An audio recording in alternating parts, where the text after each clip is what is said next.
নমস্কাৰ বন্ধু-বান্ধৱীসকল, স্বাগতম জনাইছোঁ। অসম চৰকাৰৰ নতুন নিৰ্দেশাৱলী সকলো স্কুল কলেজবোৰ 2 নৱেম্বৰৰ পৰা খোল খাব। নমস্কাৰ বন্ধু-বান্ধৱীসকল, মোৰ নাম হৈছে শ্ৰী অংকুৰ শৰ্মা আৰু আপোনালোকে চাই আছে আপোনালোকৰ আপোন চেনেল জব মেইল আছাম, য'ত অসম তথা কেন্দ্ৰীয় চৰকাৰৰ বিভিন্ন চাকৰিৰ লগতে চাকৰি সম্পৰ্কীয় বিভিন্ন তথ্য পাতি আৰু প্ৰয়োজনীয় প্ৰশ্ন কাকতসমূহ আলোচনা কৰা হয়। যদিহে পোনপ্ৰথমবাৰৰ বাবে আপোনালোকে আমাৰ চেনেলটোলৈ ভিজিট কৰিছে, অনুগ্ৰহ কৰি আমাৰ চেনেলটো ছাবস্ক্ৰাইব কৰিব, লগতে কাষৰ নটিফিকেশ্যনৰ বেল বাটনটো প্ৰেছ কৰি অল কৰি ৰাখিবলৈ নাপাহৰিব, যাতে আমি আপলোড কৰা প্ৰতিটো ভিডিঅ'ৰ নটিফিকেশ্যনে আপোনালোকে পোনপ্ৰথমে লাভ কৰিব পাৰে। আৰু লগতে যদি ভিডিঅ'টো চাই ভাল পায়, নিশ্চয় ভিডিঅ'টো লাইক কৰক আৰু আপোনালোকৰ বন্ধু-বান্ধৱী তথা সা-সম্বন্ধীয় মানুহৰ মাজত ভিডিঅ'টো শ্বেয়াৰ কৰক, যাতে তেওঁলোকে ইয়াৰ পৰা উপকৃত হ'ব পাৰে। বলক ভিডিঅ'টো আৰম্ভ কৰোঁ। অসম চৰকাৰৰ নতুন নিৰ্দেশাৱলী কালি মুকলি কৰা হৈছে। এখন প্ৰেছ কনফাৰেন্সৰ যোগেদি শিক্ষামন্ত্ৰী ডাঙৰীয়াই এই কথা উল্লেখ কৰে যে 2 নৱেম্বৰৰ পৰা সকলো স্কুল কলেজবোৰ খোল খাব।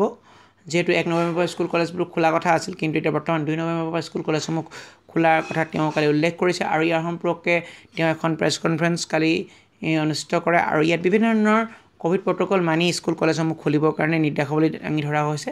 ব'লক চাই লওঁ কেইটামান মেইন কি পইণ্ট, যিকেইটা পইণ্টৰ সহায়ত কেনেদৰে স্কুল কলেজসমূহ খুলিব পাৰিব বা কিদৰে স্কুল কলেজসমূহ অনুষ্ঠিত হ'ব। তেওঁ প্ৰেছ কনফাৰেন্সত এইটো কথা উল্লেখ কৰে যে সকলো স্কুল কলেজবোৰ একেলগে অনুষ্ঠিত হ'ব নোৱাৰে। প্ৰথম কথা, ক্লাছ 1ৰ পৰা ক্লাছ 5 অৰ্থাৎ প্ৰি প্ৰাইমেৰী লেভেল আৰু প্ৰাইমেৰী লেভেলৰ সকলো স্কুল বন্ধ থাকিব বৰ্তমান সময়ত। ক্লাছ 5লৈ কোনো ধৰণৰ স্কুল অনুষ্ঠিত নহয়।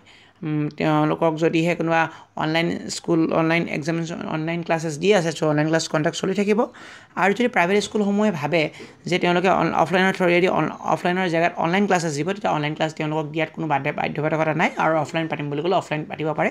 কিন্তু চৰকাৰী স্কুলসমূহ বা স্কুল কলেজসমূহ 2 নৱেম্বৰৰ পৰা খোল খাব আৰু ইয়াৰ কাৰণে তেওঁ বিভিন্ন শ্ৰেণীসমূহ কোন বাৰে অনুষ্ঠিত হ'ব ইয়াৰ সম্পৰ্কে উল্লেখ কৰিছে আৰু তেওঁ এটা কথা কৈছে যে 2টা বেষ্টতে পৰীক্ষা ক্লাছসমূহ অনুষ্ঠিত হ'ব।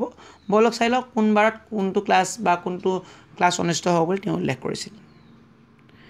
প্ৰথম কৈ আহিলোঁ আমাৰ ক্লাছ 6, 7, 9 আৰু 12ৰ ক্লাছসমূহলৈ এই ক্লাছসমূহ সোমবাৰ, বুধবাৰ আৰু শুকুৰবাৰ দিনাখন অনুষ্ঠিত হ'ব, যিদৰে এতিয়াও হৈ আছে। কিন্তু এতিয়া কিছু নিৰ্দিষ্ট বাৰ বানি দিয়া হৈছে, এই বাৰসমূহত অনুষ্ঠিত হ'ব। ইতিমধ্যে ক্লাছ 9 আৰু 12ৰ ক্লাছসমূহ কণ্ডাক্ট হৈ আছে, কিন্তু 6 আৰু 7ৰ ক্লাছসমূহ হৈ থকা নাছিল। ক্লাছ 6, 7 আৰু 9, 10ৰ ক্লাছসমূহ সোমবাৰ, বুধবাৰ আৰু শুকুৰবাৰ দিনাখন অনুষ্ঠিত হ'ব। নেক্সট হৈছে ক্লাছ 8, 10, 11 এই 3টা শ্ৰেণীৰ ক্লাছ কোনবাৰ মঙলবাৰ, বৃহস্পতিবাৰ আৰু শনিবাৰ দিনাখন অনুষ্ঠিত হ'ব। অৰ্থাৎ দেওবাৰে যিটো স্কুল হ'ব বুলি তেওঁ কৈছিল আগতে, সেই কথাষাৰ উঠাই লোৱা হৈছে। বৰ্তমান দেওবাৰটো ছানডে যিটো হলিডে হিচাপে থাকিব। বৰ্তমান এই 7, 10 আৰু 11ৰ ক্লাছসমূহ মঙলবাৰ, বৃহস্পতিবাৰ আৰু শনিবাৰ দিনাখন অনুষ্ঠিত হ'ব। তেওঁ লগতে ইয়াৰ আৰু এটা কথা তেওঁ উল্লেখ কৰিছে যে এই ক্লাছসমূহ 2টা বেটছত অনুষ্ঠিত হ'ব। এটা বেটছ ৰাতিপুৱাৰ পৰা অনুষ্ঠিত হ'ব আৰু এটা বেটছ পিছবেলা অনুষ্ঠিত হ'ব আৰু প্ৰত্যেকটো শ্ৰেণীকোঠাত 20জনতকৈ অধিক ষ্টুডেণ্ট হ'ব নোৱাৰিব। যদিহে অধিক ষ্টুডেণ্ট হয় তেওঁলোকক ডিভিজন কৰি 2টা বেলেগ বেলেগ ৰুমত বা 3টা বেলেগ বেলেগ ৰুমত বহাব লাগিব। যিমান ষ্টুডেণ্ট হয় তাৰ পিছত বহাব লাগিব। চ' এই কথা উল্লেখ কৰে তেওঁ।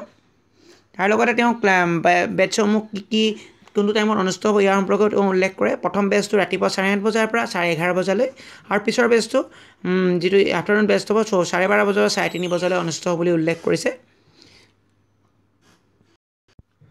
অৰ্থাৎ প্ৰায় 3 ঘণ্টাকৈ ক্লাছসমূহ অনুষ্ঠিত হ'ব।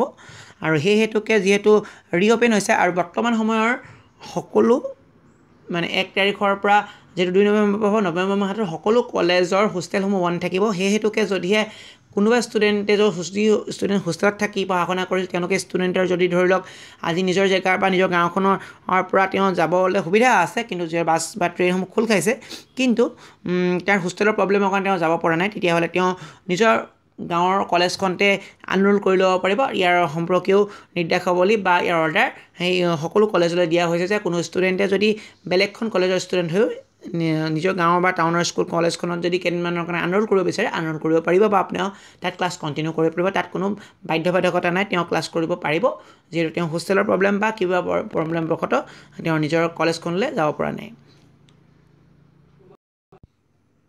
আৰু লগতে তেওঁ এই কথাষাৰ উল্লেখ কৰে যে 1 ডিচেম্বৰৰ পৰা তেওঁ যদি চব ঠিকে থাকে তেতিয়া হোষ্টেলসমূহ খোলাৰো নিৰ্দেশ বা অৰ্ডাৰ পাছ কৰিব, কিন্তু প্ৰথম চাই লয় কেনেধৰণে ক্লাছসমূহ অনুষ্ঠিত হয় বা ইয়াৰ কি হৈ আৰু টাইমে প্ৰত্যেকখন স্কুল কলেজ চেনিটাইজেশ্যন হৈ থাকিব আৰু বুলিও তেওঁ উল্লেখ কৰিছিল এই প্ৰেছ কনফাৰেঞ্চত।